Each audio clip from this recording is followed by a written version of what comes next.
მოგესალმებით ჩემო არხის მაყურებლებო და ჩემო მსმენელებო. დღეს არის 4 აპრილი.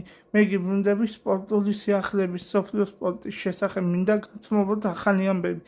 სიახლეებით გიბრუნდებით, რა თქმა უნდა, მთავარი სასაუბრო თემა იქნება ჩვენი სანაკრებო მატჩი 21-მა, რომელმაც 31 მატჩს მალტას 4-1 მოუგეს და საქართველოს ნაკრებმა დააგროვა 9 ქულა. აქ 3 მატჩია კიდე დარჩენილი. როგორც მე მოგეხსენებათ, ჩვენ ჯგუფში გერმანია საბერძნეთს მოუგო და აქ მცირე შანსი გვაქვს, რომ საქართველოს ნაკრები კიდე მესამეჯერ კვალიფიცირდეს ევროპის ჩემპიონატზე. რას იქნება, მე ჩემ ნაკრებს მაინც წარმატებებს უსურვებ სექტემბრის ფანჯარაში გვექნება კიდე თამაშები. ეხლა კი რა შეეხება, მე მინდა გითხრა მთავარი და საინტერესო ამბავი.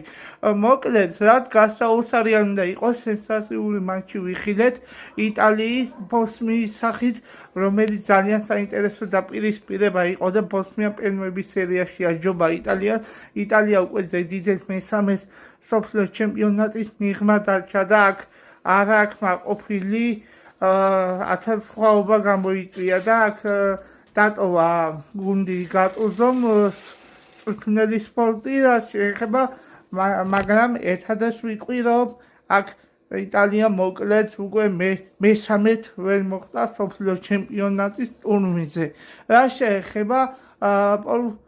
შეეხება იგივე პოლონეთმა კი ვერ გადაალახა და აქ პოლონეთი დარჩა სოფლიო ჩემპიონთა ლიგის მიღმა. ეხლა კი რა შეეხება ჩემო არხის მაყურებლებო და ჩემო მსმენელებო, შემდეგი და მთავარი, რომ ბარსელონა მადრიდის ატლეტიკო დღეს თბილისში 14 საათზე გამართავეს ძალიან საინტერესო მატჩი. 50-50 იქნება შანსები, მაგრამ ბარსელონა მოგების შემთხვევაში მადრიდის რეალთან უპირატესობას გასცდის 7 ქულით, რაც ლა ლიგის ჩემპიონობაზე განაცხად გააკეთებს ხმამაღლა. მადრიდის რეალი დღეს მალიორკასთან სრულიად სენსაციული მატჩი გამოდგა. მალიორკასთან დამარცხდა მადრიდის რეალი 2-1.